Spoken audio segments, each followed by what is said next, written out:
ready for another lesson?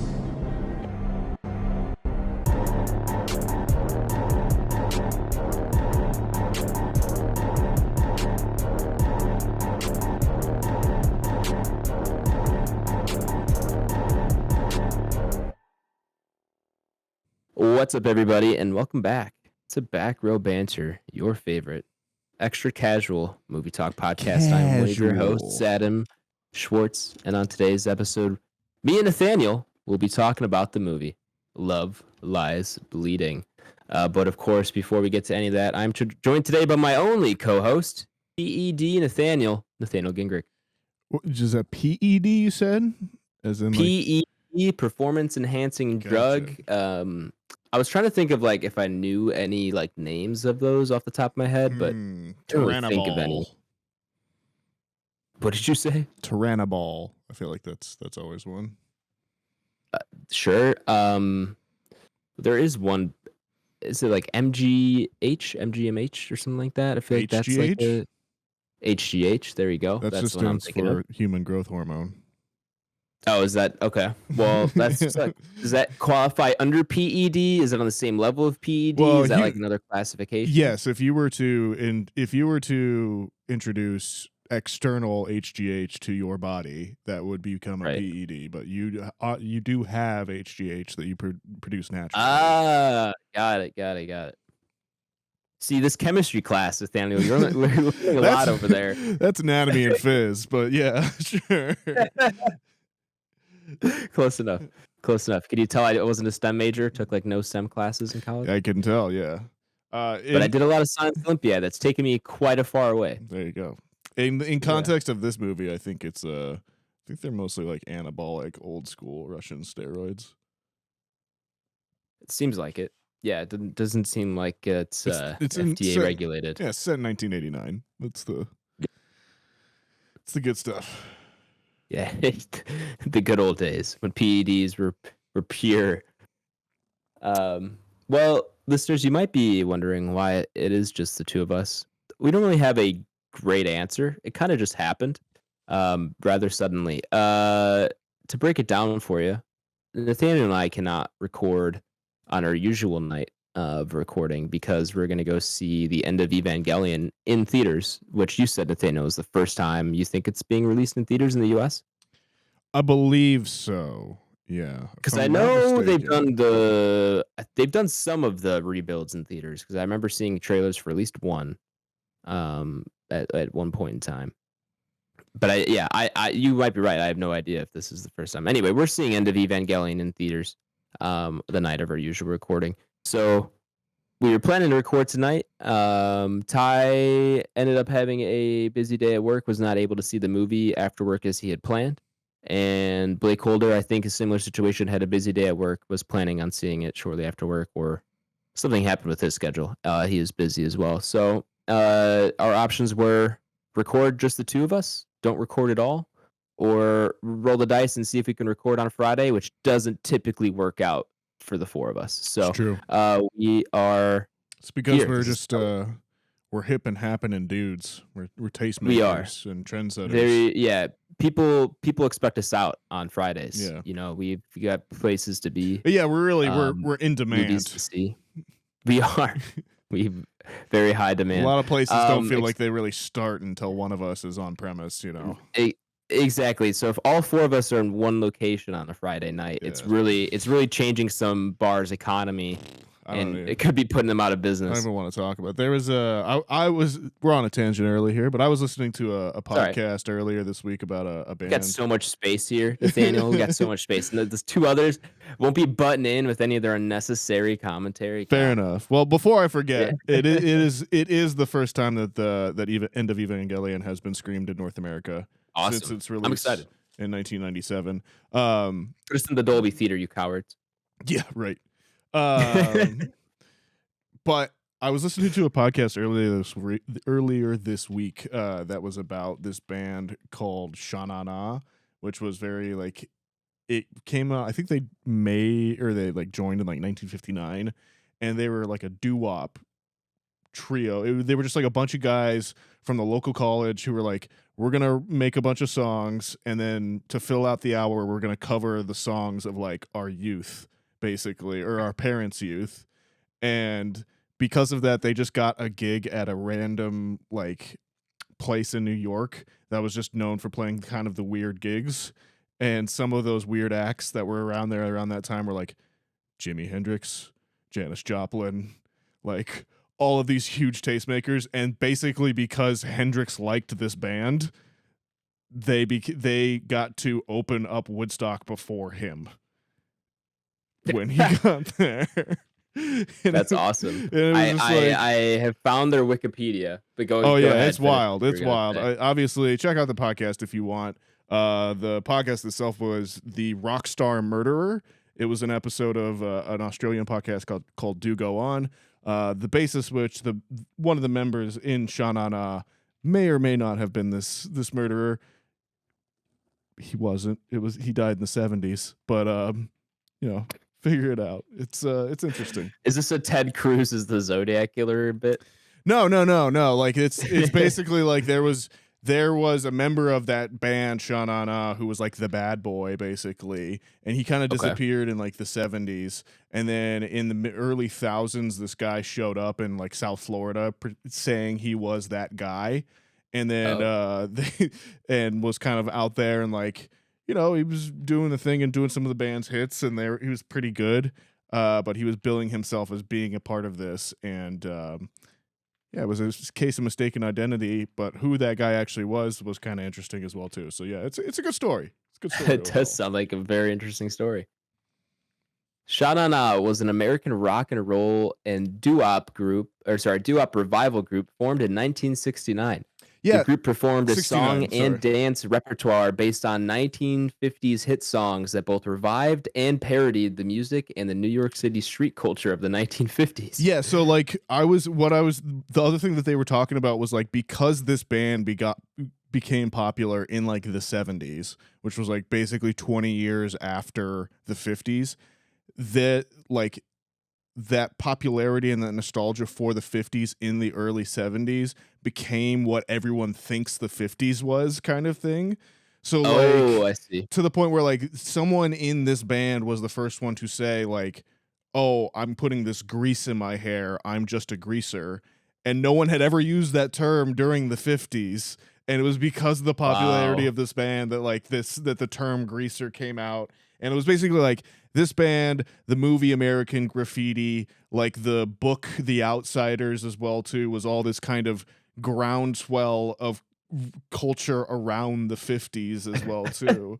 Just because of this random band. Yeah, and then again, that was like a part, like because Hendrix liked them, because Janis Joplin liked them, and that kind of stuff. Like again, it's just weird bits in culture. Wow. Kind of like how a book from like the 60s is, being reimagined into this giant franchise in the mid 2000s and has been it made its way onto the number 1 spot of to the number 12 spot on the Entropy list. Number 3, that's where it ended. TBD on that, by the way. You just bring this up and like saying all that just makes me wonder how many Sha Na Nas are there in our history? Like how many unforgotten kind of not well credited groups or people or events or moments, like how many things are there that influence us that we have no idea or have changed our culture or history? Yeah, that just aren't really known about until. Yeah, I mean, like anything, you go far enough down that rabbit hole and you'll get lost, as far as you want to go. It's an endless amount. Yeah, I mean, I think it's like, and that's, I think,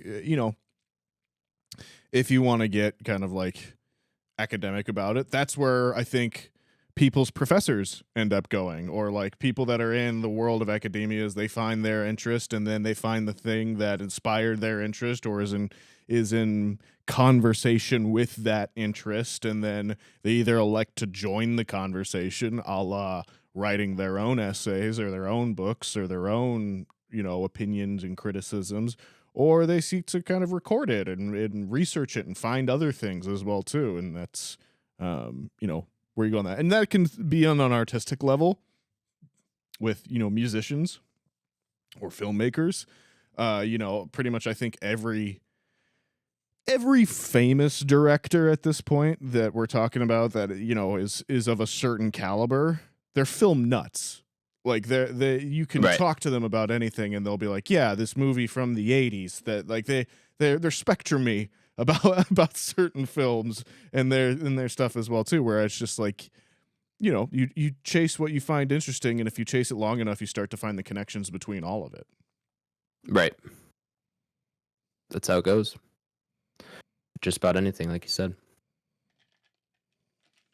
Well, speaking of film and connecting things, I'm going to connect this segment to our main review segment, which is a movie called Love Lies Bleeding. Now, this is a Bit of Sizzle episode, as it stands as of recording, meaning it will not go upon our Entropy list.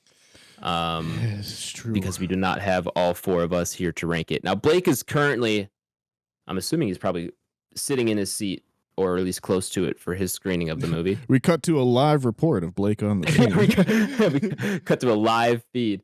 Nope. And then the Nicole Kidman commercial has started. We can't go no further. We are in media blackout now.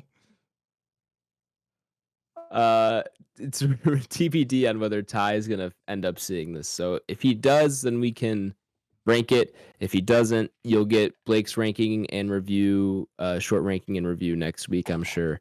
And then this will probably remain a Bit of Sizzle app, but you will still get the review, of course, which we're about to give you right now. Nathaniel, if the listener here is new, or perhaps they've just forgotten, can you give them a rundown of how the review segment works? What up, folks? If you're new, or maybe you've just forgotten, the way the review segment works here on Back Row Banter is it is split into two sections. There's the non-spoiler section, then there's the spoiler section. Pretty self-explanatory. In the non-spoiler section, we'll go over the movie itself, who wrote it, who directed it, who's in it, see where it ranks according to its IMDb, and then go around. Generally, there's four of us. We'll all decide if we would recommend this movie. It has to be a yes or no. There is no nuance on the internet. With just me and Adam, obviously, we'll just be kind of chatting here a little bit, and then we'll go into spoiler time. We'll delve a little deeper into any big spoilers or plot twists, and talk about the movie a little bit more in depth. And then again, we would generally rank it to see where it goes up on our Entropy list. But just come back and listen to the rest of the podcast. We'll be talking, we'll be chatting, we'll be diving in. Maybe give you a bit of sizzle on End of Evangelion as we're going to see it later this week. So, yeah. Adam, back to you, bro. Tell me about Love Lies Bleeding. I would love to, Nathaniel. This, of course, is a new movie, rated R, with a runtime of 1 hour and 44 minutes and an IMDb rating of 7.3 out of 10. You ever just take a moment to appreciate that you can just walk into a rated R movie and just have no issue? Yeah, it's you gotta take an acknowledgement of that every once in a while. It's the same thing with buying alcohol. Yeah, just like I take this for granted now because for so much of my life this wasn't a thing. I agree. Make sure, don't take your R movies for granted, listeners. Be more appreciative. Anyway, this is written and directed by Rose Glass with an extra writing credit for I'm going to say it's Veronica. It is with a W though, and Tufilska. Veronica Tufilska. Rose Glass, I'm not familiar with her. Nathaniel, have you? Saint Maud, were you the one that saw that, or was that Blake? Blake and I have both seen Saint Maud. You've both seen it. Okay. He, I think, saw it prior to me. I think it was one of those ones where we both saw the trailer for it. I think he got sold on it just being an A24 movie, and he was just kind of like, "Yep, I'm locked in." I've been hearing about it a little bit at festivals, I think, coming up, and her movie 2019, I want to say it is. Yes, Saint Maud.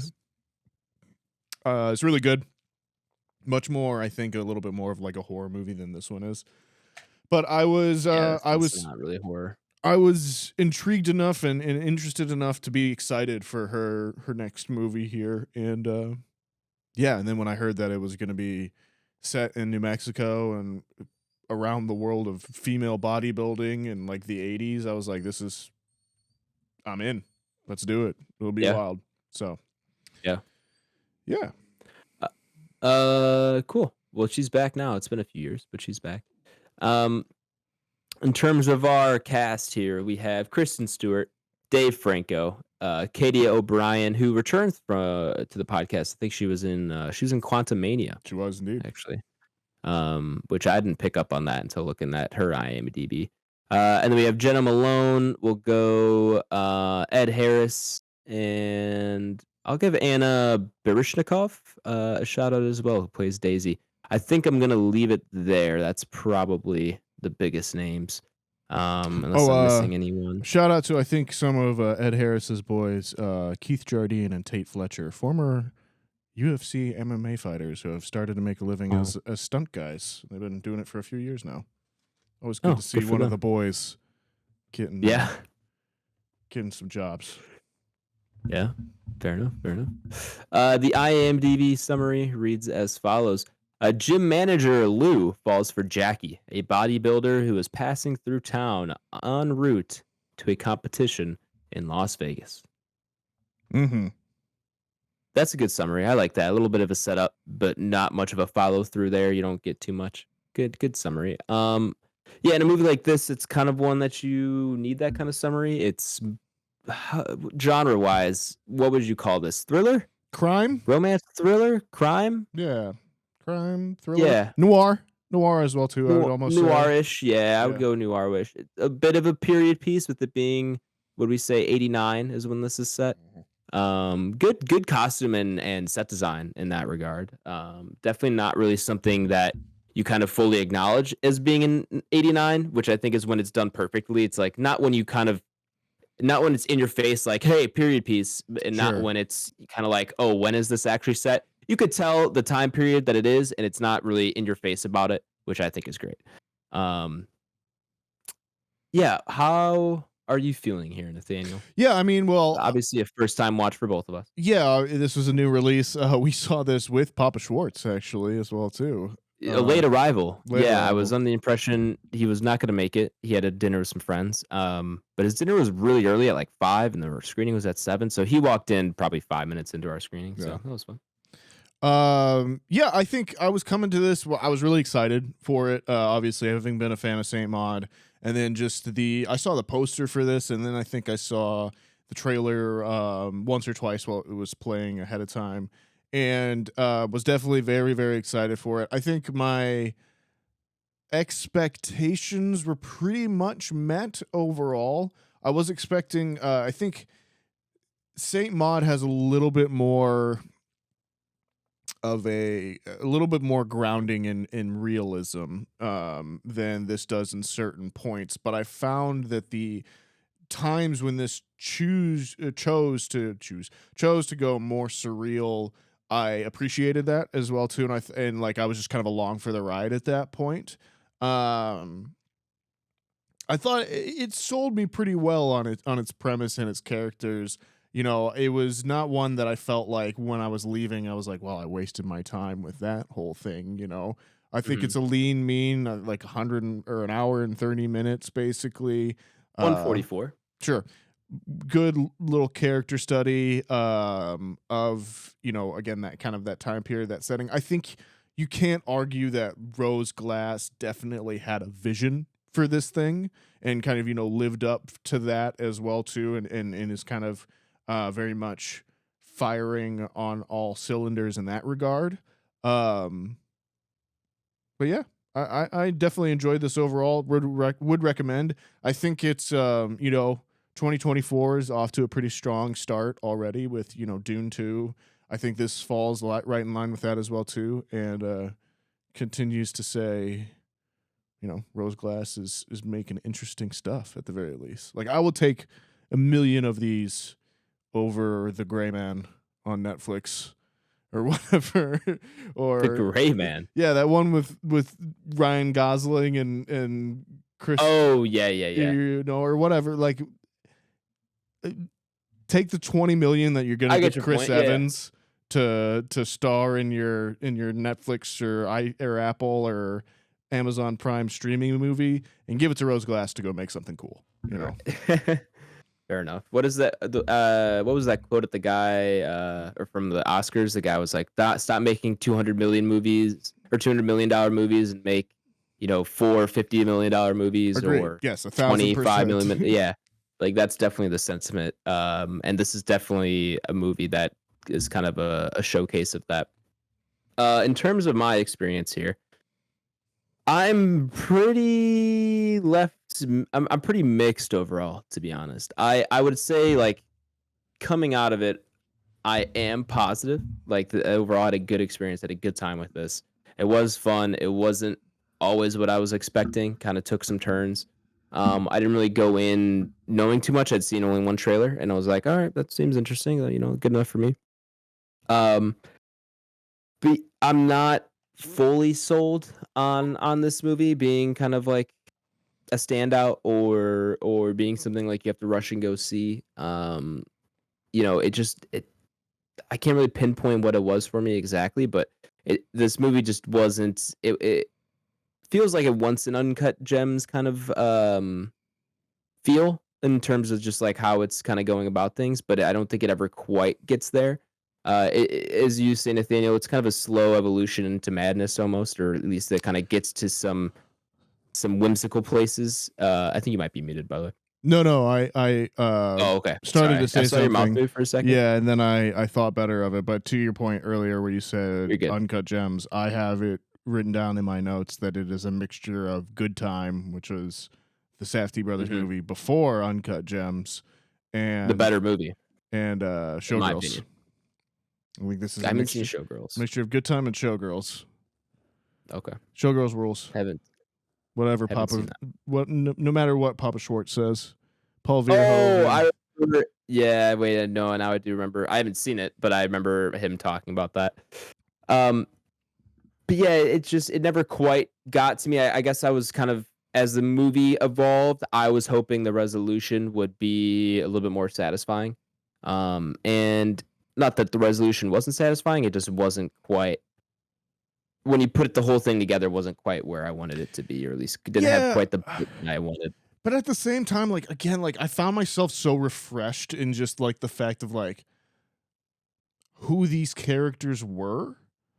It scratched an itch in my mind of like this, like, oh, I just, like, I'm so happy that I'm sitting here watching a story that's just about these weird fucked up little characters in their weird fucked up little like world, and that it's not something I've seen 1,000 times. It's not socially awkward, misunderstood man goes on revenge like attack for slights, Right. which those movies are awesome too. Like, don't get me wrong, I love The Beekeeper and The Threequalizer and everything like that. But like, if we've got $40 million lying around, like, again, I'm interested in seeing something else like this as well too, beyond just everything that we get normally. And like, I feel like this had kind of that twist on kind of like the that griminess that you were talking about, that texture that you can call like that Uncut Gems Good Time quality to it, where everything's neon and kind of, no one looks like they've bathed in 4 days and everyone's kind of sweaty. Where you're very sweaty. It's got that kind of very tactile texture to it as well too, and that works so great for paranoia and crime and kind of, will they get away with it, that I understand where, like, in the kind of final act where this one does break away and does like definitely engage with some surreal elements, that it won't be as satisfying. But I thought just like the fuck it of it all was enough to kind of like sell me on it, Yeah. Like, there's everything you said I think is 100% valid. I agree with you. I was kind of sitting there watching this, like, I loved that, like, I'd have know nothing about these characters and I won't know a lot about them leaving the movie, but like for the snippet of time, the fact that I got to study, this, like you said, this kind of like little spice or slice in time, and this weird, time period, this weird place, these weird characters. Yeah, I agree with you. It was kind of refreshing that and not really something that I've seen before. And in that regard, I think this movie does scratch an itch for me in that sense. And me saying it wasn't, everything I wanted it to be, it was probably, I wouldn't say high expectations, but just seeing the trailer and thinking, "Oh, this could be really interesting," and it just not turning out to be what I expected it to be. Yeah. Um, Go ahead. I'm sorry, I keep oh, no, interrupting you. Like as soon as no, you're totally you fine. get on a rant and I have a intrusive thought and then I get on a Yeah, I 10-minute want you. rant. Yeah, no, I need you to speak on these intrusive thoughts. No, go ahead. Finish your thought and then I'll come back to it. Well, yeah, no, I was just gonna say all those things you said about this being fresh are totally valid, and I don't think this movie's bad by any means. And you are right as well. Where like I would love to see more stuff like this, or give Rose Glass more monies. I'm kind of interested to see what Saint Maud is like after watching this. Much different because I think she's got a. Yeah. Oh yeah, I know it's not going to be a similar type of movie. I'm just in terms of just directing and cinematography and shot choice and composition of frame too was something really stand out. I do think out for me. I think she's got an excellent compositional eye. I will say that based on the two movies that I've seen from her now, she definitely has a really strong compositional eye. There were several times in this movie where I was just like, "Oh, I just pause. Like I just want to analyze this image really quick because there was one shot where, and just like where she chooses to shoot as well. I think that's one thing that people don't often consider if you haven't tried to make a project or like make a film or have a camera in your hands and you're trying to compose an image. Just like choosing how close to stand to a subject, how far back are we, where are they in the frame? Because like these options are endless, like infinitely endless. If I want to film something, the options I have versus if Nathaniel wants to film the same thing, like if we are just left to our own devices, it could look just infinitely different and how you want it to look. And this was definitely a movie where like I kept finding myself being like, I am so awestruck by like how this is looking, how this is composed. Yeah, exactly. Or like, it was a few of those. Like, how did she do this? Or like, how did she want to do this? And also, just it's not every movie. This and probably Dune Part 2 are ones that come to mind in recent memory. Where I'm like, how did they make this? This looks really good. And what are their shot choices looking like? What are their shot lists and anything? But yeah, she's got a great visual eye. That's definitely something I can tip my cap to for this movie. That was probably a standout for me. Also, do you want to just hop into spoilers? Because I feel like we're slowly progressing in that direction. I was gonna say, should we go after this? Should we just go into spoilers? Do you want to finish your intrusive thought that you? It works just as well in spoilers too. Well, then why don't you say it now? And if it's a non-spoiler thought, we can say it now, and then we'll. I was just gonna say, like, how I think for me the decision on this movie to focus on female bodybuilders and like to present that as an object of desire as well too, and like it kind of breaks this like from the immediate get-go this kind of little taboo, I think, in society or like common 100%. social constructs of this 100%, beefy muscular women. And I think it's playing a lot with that and kind of how far we go with that and how far we're willing to kind of let the film take that and go with that as well too. So I thought that was a really interesting, again, just kind of area that Rose Glass has chosen to focus on, which I think again works a lot in contrast with like Saint Maud, which is about a woman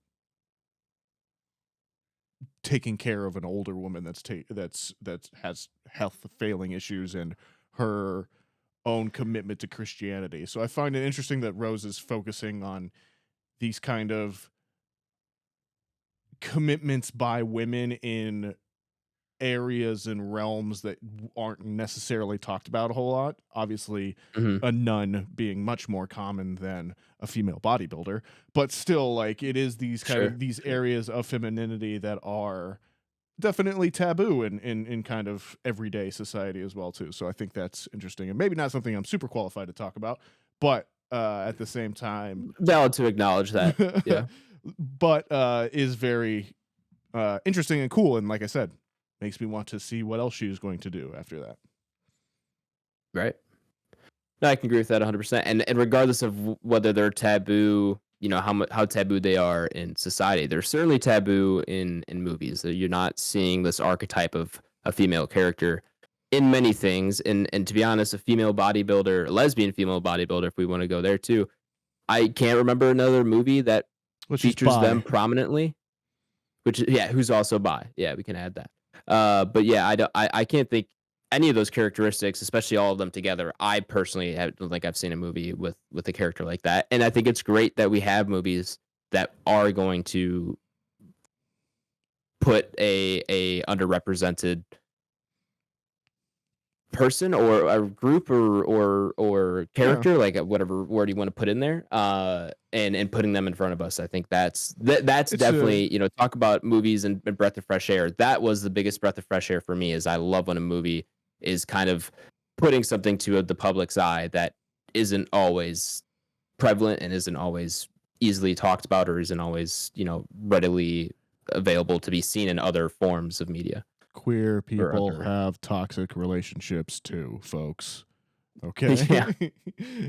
Is that the message you took away?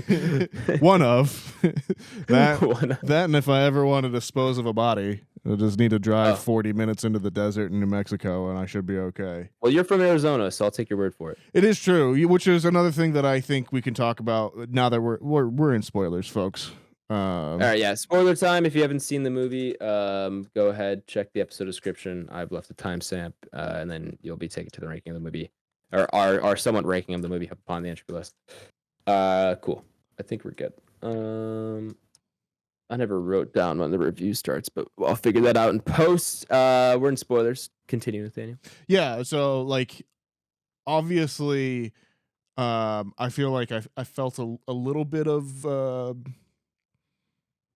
I was interested to see how Glass and her company and the movie itself was going to go about photographing and shooting in the desert when Rose Glass is very much from England. And I was interested in kind of like how they were going to kind of tackle that landscape, especially just because it's something I'm always interested to see how it's kind of tackled in film, whether they shoot it as kind of this great big expanse, if they shoot it as kind of this very isolating feature. It's interesting. I know another film with different. A pretty good looking desert. True. Not the same type of desert. You're starting to sound like a youth pastor. It's like, I know a guy who had 12 friends and was 33. But yeah, you know what? If I'm the youth pastor of Dune Part 2, then so be it. Wow. That's, you know what? Fair enough. Quote me. Fair enough. Where was I? Yeah, but she kind of likes to. A lot of this movie shot at night, which I think is where it gets into that kind of noir feel as well, too. Neo noir. I know a movie that has some night shots in the desert. Nope, from 2021. Don't you forget, or 2022. Don't you forget, great Nathaniel. Jordan Peele joint. Don't you forget. Anyways, sorry, I keep interrupting you to make jokes. I apologize. No, that's fine. So yeah, that was one thing I was interested in to see is like kind of where she was going to go with that and where the movie was going to go with that overall. I was interested to see what the relationship between Kristen Stewart's Lou and Katie O'Brien's Jackie was. I didn't know Dave Franco was in this movie or Jenna Malone. I didn't until the credits rolled. I thought they were both really good. I think Jenna Malone's probably one of the more underrated working actresses out there right now. She tends to pick kind of weird, small roles, but she was really good and very harrowing in this overall. Yeah, Ed Harris was great. I think there was, to get into criticisms, there could have been a little bit more of something to kind of get behind. We're slowly kind of realizing, and it's not at all kind of like, I guess, hidden or anything, just how bad of a guy Ed Harris's character is and how far he is willing to go, and Is how yeah. deep Lou, the Kristen Stewart's character, is connected to all of this all overall.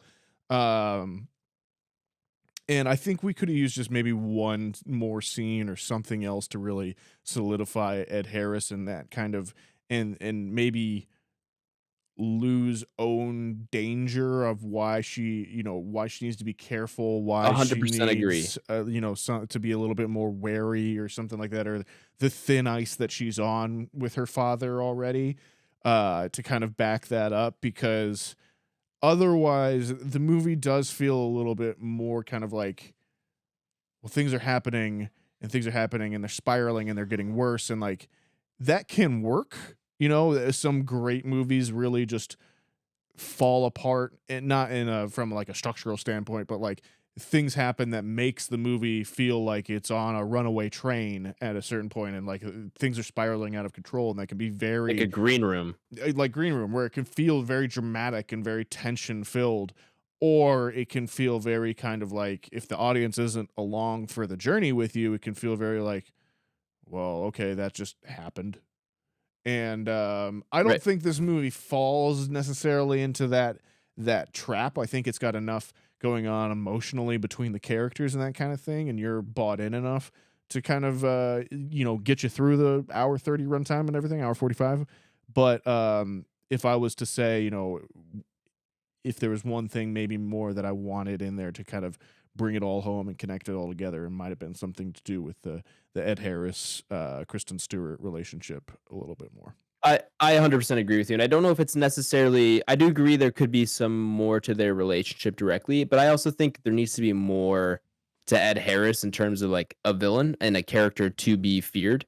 Where when he's on screen, I don't really feel his presence in the sense of Like you do danger. in the Rock, when he's got Correct. all the Yeah. rockets Yeah. pointed at the Exactly. And yeah, give Ed Harris's character in this nukes, and then I'll feel some some, VX and then I'll feel some gas. pressure.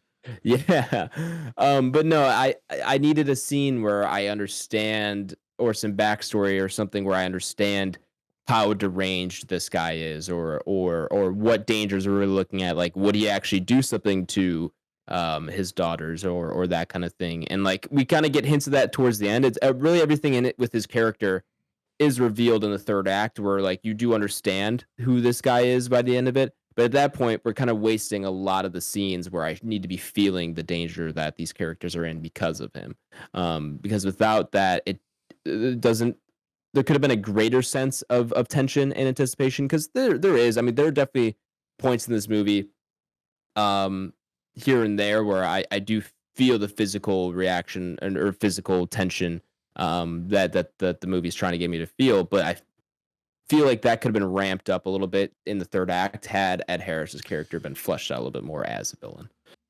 Yeah, I think, not to be too kind of down on it or anything like that too. I think like the core of the movie is the relationship between Katie O'Brien and Kristen Stewart, and I think the third act does do a good job of kind of putting them at odds with each other in a way that doesn't feel too kind of like convenient. It still feels like it's kind of earned in that way, with Right. Katie going kind of nuts on the steroids, and Lou, like, again, we know exactly exactly as much about these characters as they know about each other. So we don't know Lou's Right. backstory. We don't know Jackie's backstory. I keep calling her Katie. We just know what we are seeing within the film itself. There isn't a whole lot of flashback or anything like that.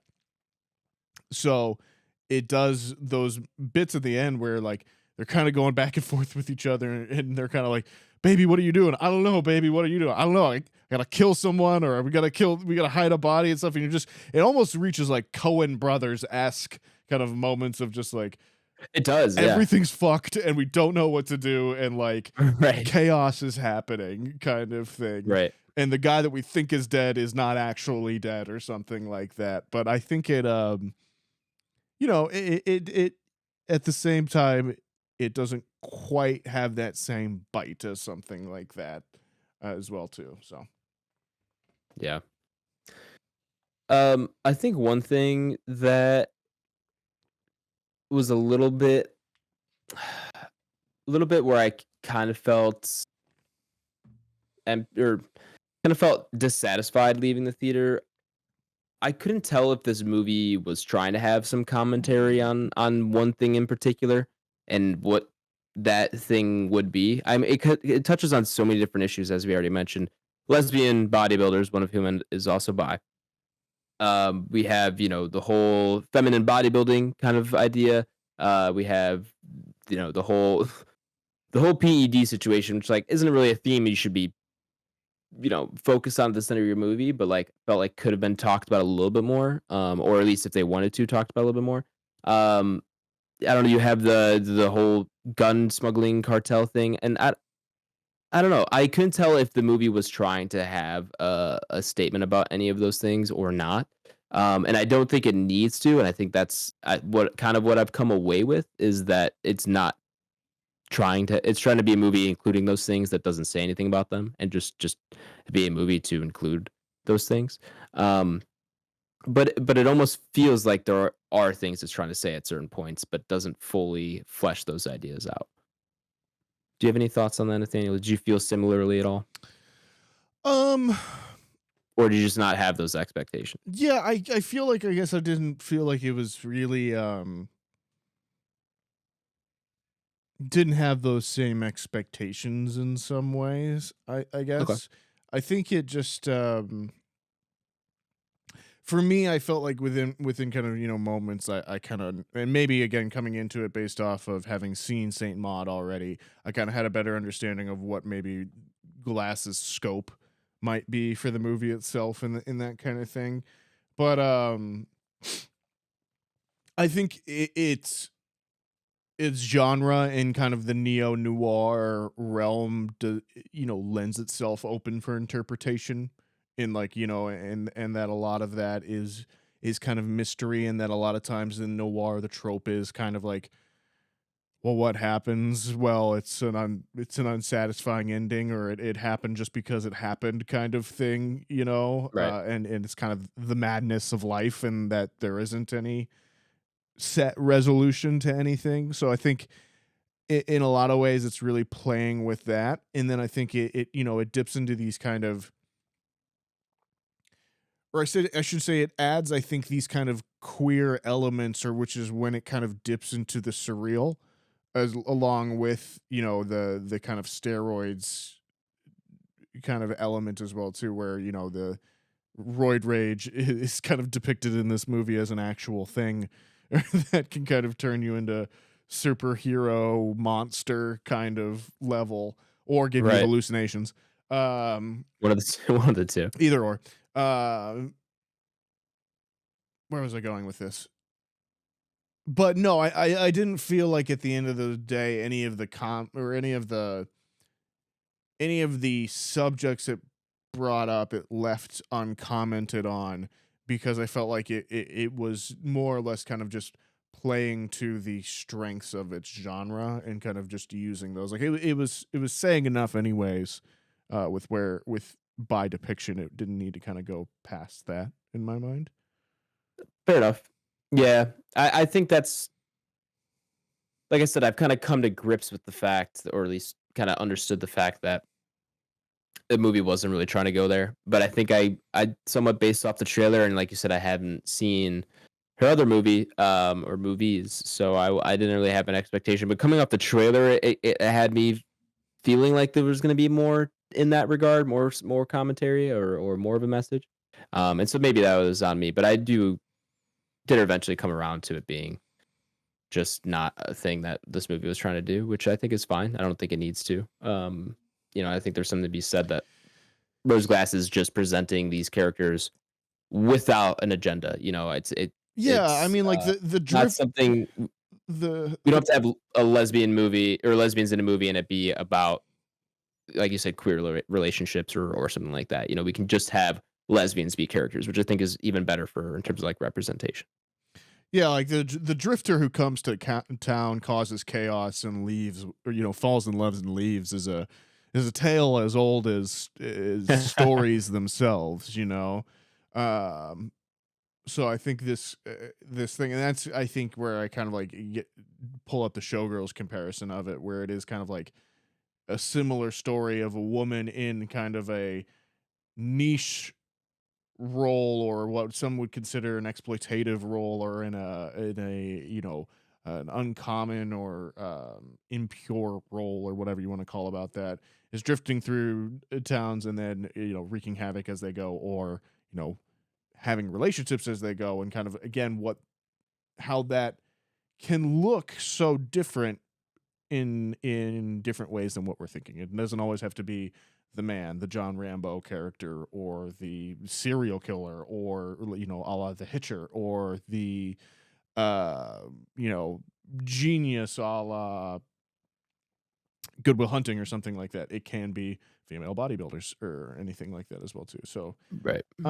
yeah, and I thought, to put your point about the cartels and like kind of all of that stuff, I thought all of that was interesting flavor.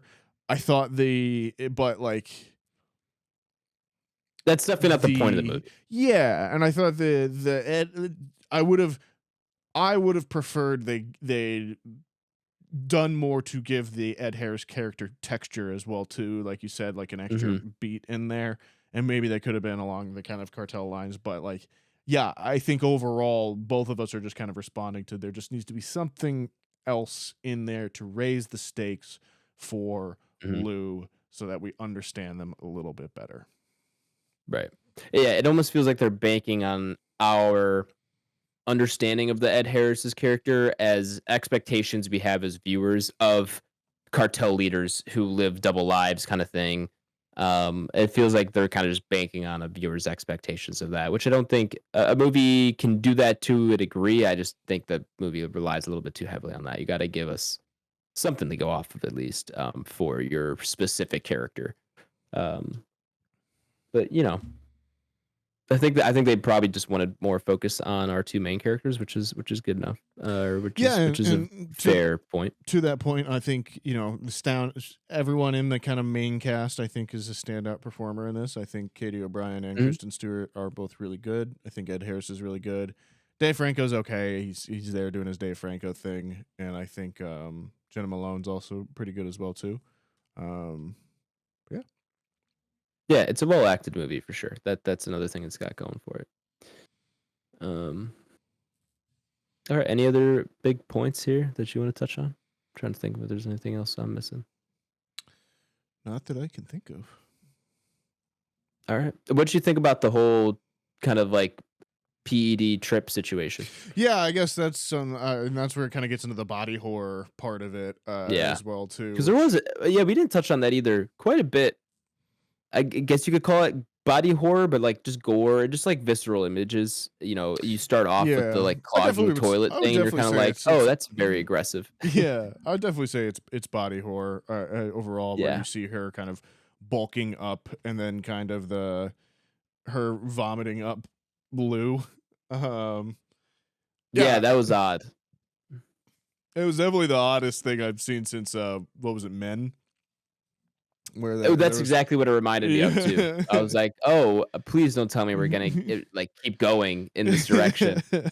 Like I just Lou throws up Jackie again. It's just like endless cycle. It's just a never-ending cycle. I don't need that. Don't need to see that again. Yeah, I mean those elements. I will always spruik for a little bit more body horror and things, because it's one of the things that freaks me out. So I'm down for it. But yeah, I thought those were well done, and I think Rose Glass has a good eye for that kind of stuff overall. I think the effects were good. Yeah, the murder of Dave Franco, that whole bit was pretty great, and yeah, I mean, like, no part of me was like, I never want to go to that town or know any of the people there, but like, I'm sure happy I got to spend an hour and a half there and see their weird, fucked up little world. So. True. All right. Well, I think that'll do it here for the spoiler segment. So welcome back, listeners who skipped over the spoiler segment of the podcast. This is normally where we'd go ahead and rank the movie up upon our Entropy list, which is our big movie or big list of all the movies we've watched on the podcast, ranked and compared to one another. This is normally where we do that, but of course we don't do that We're if missing the we're not boys. all together. So that's why this is a bit of sizzle episode. It's because not all of us are together. Not all of us will see this. So we are going to go ahead and instead give our hypothetical rankings here. So hypothetically, trying to get a good range of like where this could be. Where's I X? think X is at 99. 99, okay. It's a good range. That's a good reference. I'd probably like this more than X, but not by a ton. Do I like this? Like, that's a good little range. X, The Menu, Last Night in Soho, like those three together are pretty tight, and I would say this is right in line with those because I don't know if I really want to put this above like Creed 3, Soul, Barbarian. Like those are really, and Malignant's right there too. Like that's a hard wall to go above. Yeah, I think I'm going to put it in 95 or 90, 96. Put it at 95. 96 below 96. Creed 3, above A Quiet Place. It's a pretty good spot.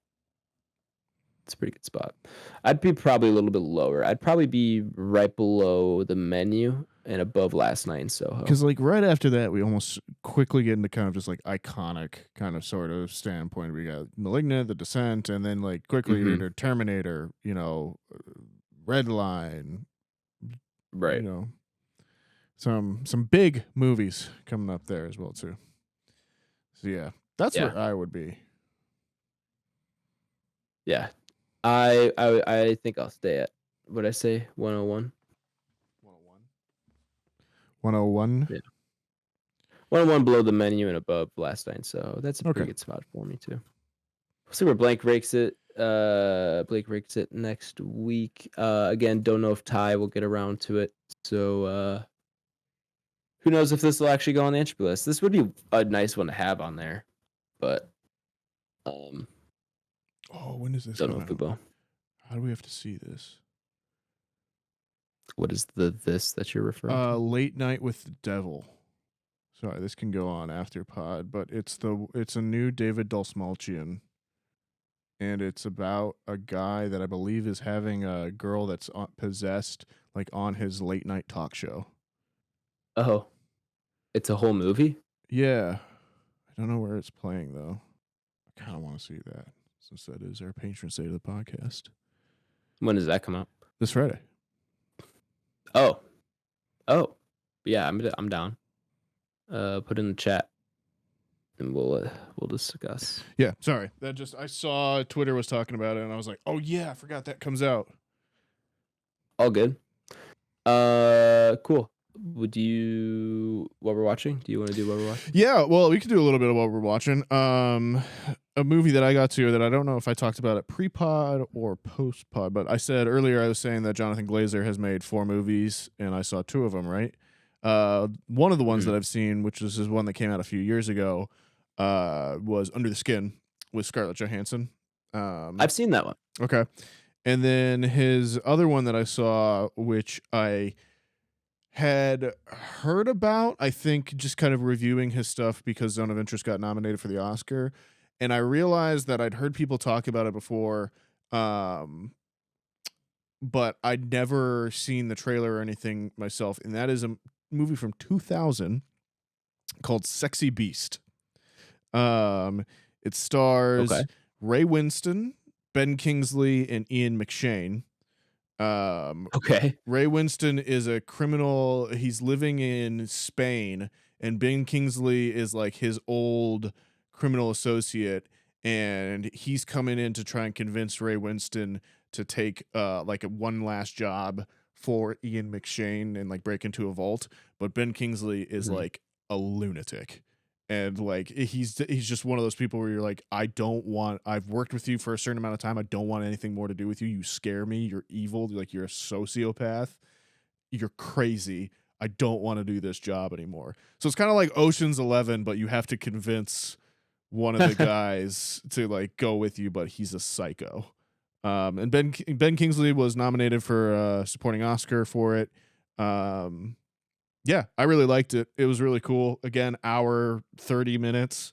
It's on Hulu. I'd recommend it. Watching it if anyone is interested in kind of another kind of crime thriller overall. And again, kind of similar to Love Lies Bleeding in that it's not necessarily the normally structured crime thriller where like the break-in isn't the big suspenseful part of it. It's will this guy go along with him for the break-in and everything like that. So yeah, I really enjoyed it. Check it out. 2000's Sexy Beast.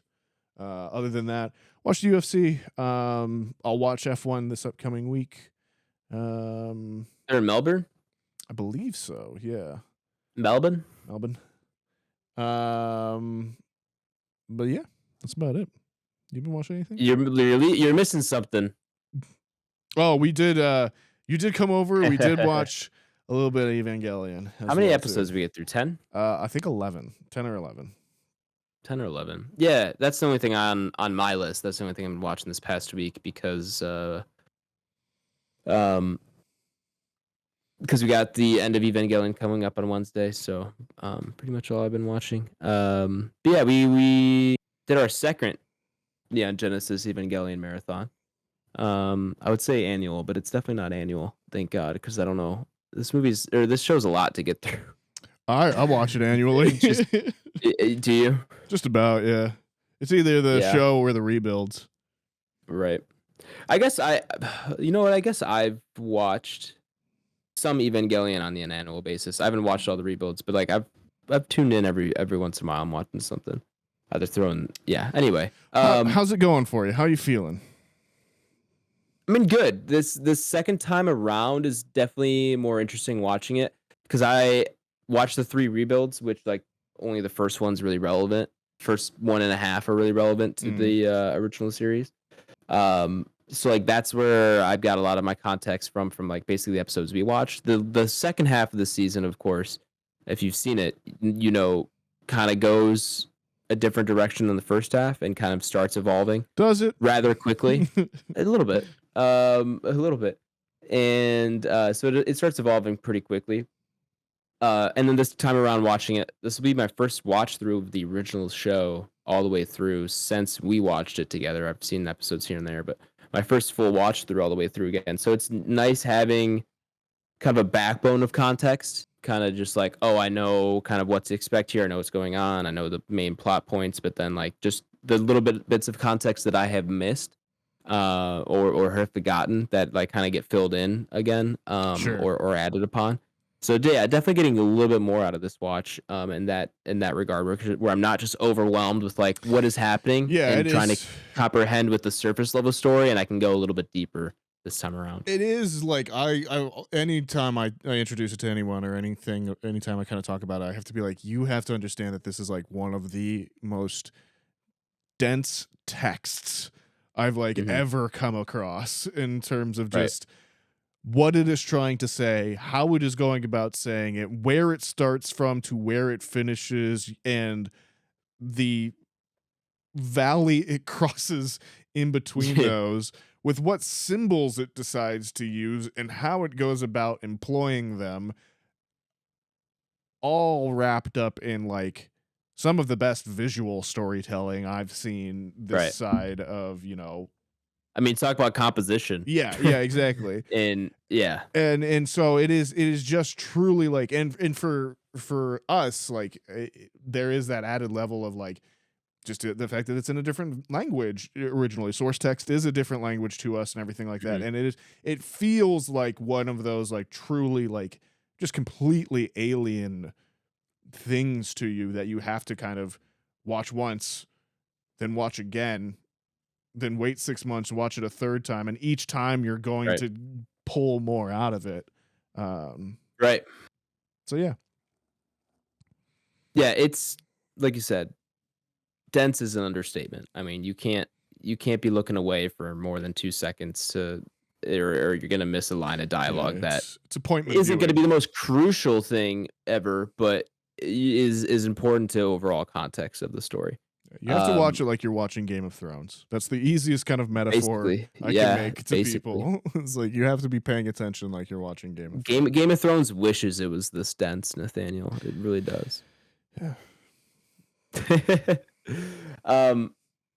Yeah, I think I've got a couple more episodes left, and then we're going into End of Evangelion, and I think I told you I'm just gonna run right into rebuilds. That's crazy. And just kind of do. Well, I feel like I should just do it all the way through.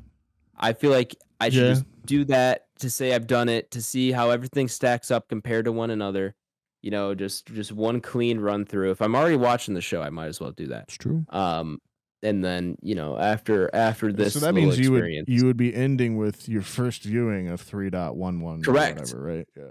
Correct. There's always something new for me to be watching. I mean, at this point, I'll be all the way through it. But which is exciting for me because I've now done bit by bit. Every time I turn on Evangelion, I've got almost something new to watch. Where I finished the show and then had the movie to watch. Because did you take a little bit of break between finishing the show and then going back to the movie? Well, yes, I think I had to because I don't know if when I finished the show if the rebuilds were on Amazon Prime yet. They didn't go onto Prime until close to the fourth movie's release, I think. No, but what about End of Eva? Oh no, I didn't break up End of Eva. Sorry, I meant rebuilds. So you watched End of Eva was on Netflix. I went pretty much straight into it after I finished the original show. But then I did have a break from End of Eva into watching the first rebuild because it wasn't really available to me easily. And then once they were on Amazon Prime, watched the first rebuild, started the second one, and then didn't finish it. And then recently, back in the fall, went back, watched the first three rebuilds, started just shy of the fourth one. And then now I have the fourth one in hand. I can watch it all. And so this time I'll be going all the way through. That is my plan, at least. I don't know if mentally I'm okay with doing that. Does your physical copy of the series include End of Eva? Yes, it does. I thought it did too, yeah. Yeah, it does. So I could throw it on tonight if I wanted to. No, that makes me happy too, because that means that I have the series and the rebuild. You have everything. Too. Yeah. I'm only missing 1.11, which I don't know if I'll ever get.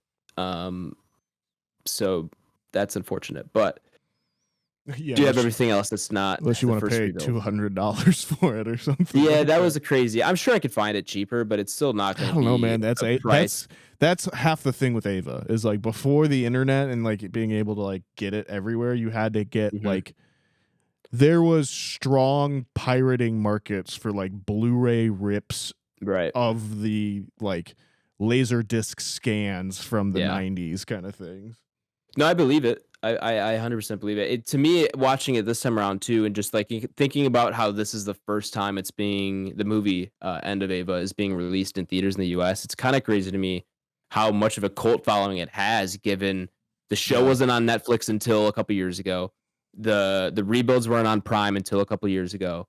And like that's just recently, like thinking about this coming out in the 90s and thinking about how TV was structured then, like how did End of Eva have audience to go see the movie when like people would have to somehow string together all 26 episodes of this on a live broadcast on national television? Like it's impressive to me that this got such a following when it was broadcast. When I first saw it, the first time I ever saw it was pirated. Like it was bootleg copies. When did you first see this show? I'm sure you've told me before. 2020 maybe. So it wasn't like super long ago. Maybe it was 2019. No, because it had to have been 2018 then, I think. Yeah. Okay, because I was gonna say our watch together for the first time, where you showed it to me, was New Year's Day of 2021. First day of 2021. Yeah, it was 2018, 2019. And you'd already told me you'd known about it for a few years at that point. So that sounds about right, maybe. How did you come across it? Like, who showed it to you? How did you... I heard about it on a podcast. Did you? Yeah. So, like, one of the podcasts that I was listening to, one of the guys on there was just like, yeah, I forget why. Oh, I think it was one podcast host was finally starting it, and he had borrowed it from the other podcast host, basically. And the other podcast host was one of the ones that was like, yeah, no, this is my favorite series of all time. Like, it's number one for me. And then one of my good buddies had seen it as well too, and was like, no, that one changed my life, kind of thing. And so I think I watched it in like 3 days, basically, like just like Wow. it was like in 13 episode sittings, and then the movie or something like that, Right. Yeah, and then like watched it the first time, and this was before there was the explainers and everything that was out there, or you had a me that would explain it all fucking to you or something like that as well too. So like I was just reading the Reddit forums of like, what the fuck does all of this mean? And like, what is the lore here? And all of that. So yeah, that's been kind of that relationship with it and everything too. That's awesome. And then here we are, all of it culminating to our screening on Wednesday. The first, I think it's one of the smaller theaters, but it's sold out. I'm pretty sure. Yeah, or at least close to it. Terrified of what the smell's gonna be. Yeah, that's always one of those things you got to be aware of. But I don't think are we in the middle? No, I think we're on the end seat. We're on an end, cool. Little closer to the end at least. Did Ty ever grab a ticket? I don't think he did. I don't think so either. Whatever. His loss. Yeah. But yeah, that's all I have been watching and will be watching in the near future.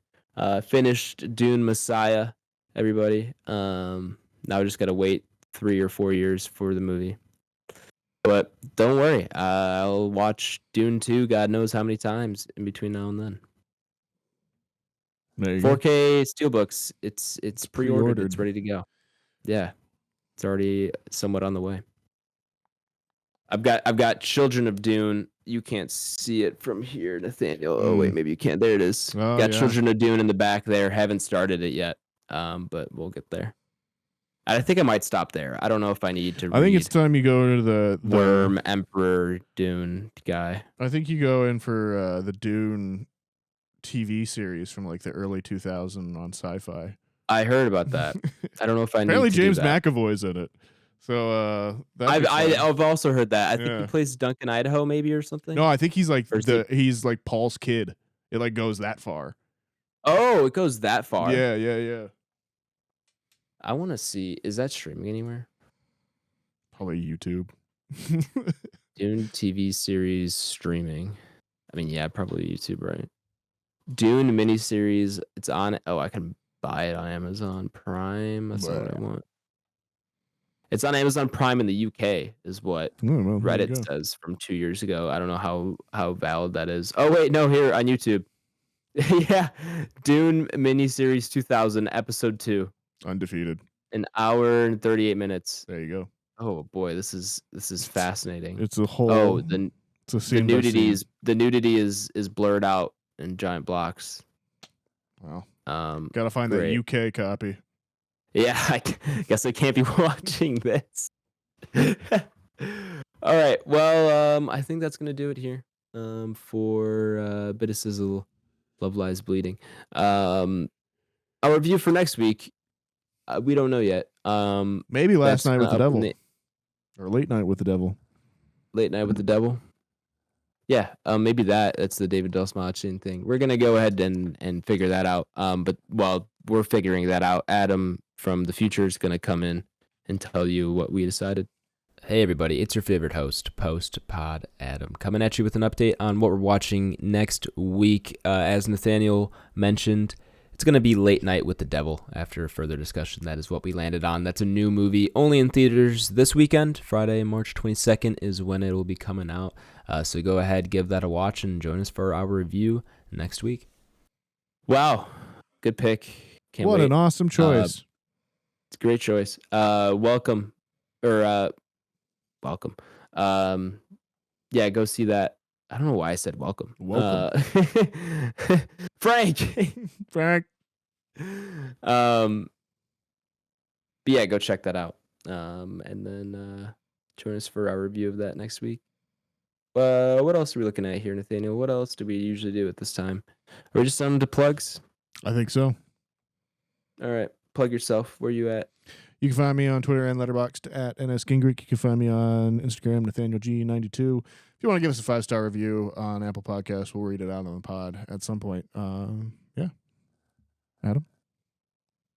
Plug me. That all sounds great. Forgot the podcast plug. Share the podcast, friend, family member, maybe a lesbian lover or female bodybuilder of yours, whichever one. And follow us on Twitter, Banter, on Instagram, Back Banter Pod, and our YouTube is just Back Row Banter there. Me, myself, and I, you can find me on Twitter at H24 and on the Letterboxd at H, where I've been relatively up to date. I say relatively because, to my knowledge, I've been up to date on all the movies I've watched recently. But I looked at the entropy list and it said I'm missing one, and I don't know which one that is. It's got to be one that we did recently. It might be Crank. I don't know if I put Crank on my entropy list or on my Letterboxd. Which, can you blame me though? I can, yeah, because Crank rules. I will die on the Crank hill. Thank you all for listening to me and Nathaniel ramble. This was fun. Was. Had a good time. Yeah. Maybe we'll do it more often. Maybe we'll do it for End to Ava. And we can go on and on and on about that. We could like start our own Ava podcast. You think that can't be endless popular, content? Right? You'd be surprised. It's true. You'd be surprised. Can't be. I was gonna say a mean joke. Yeah, that's gonna do it. Thank you all for listening. We'll see you guys next week. We'll be RB. Be excellent to each other, everyone. We'll be RB.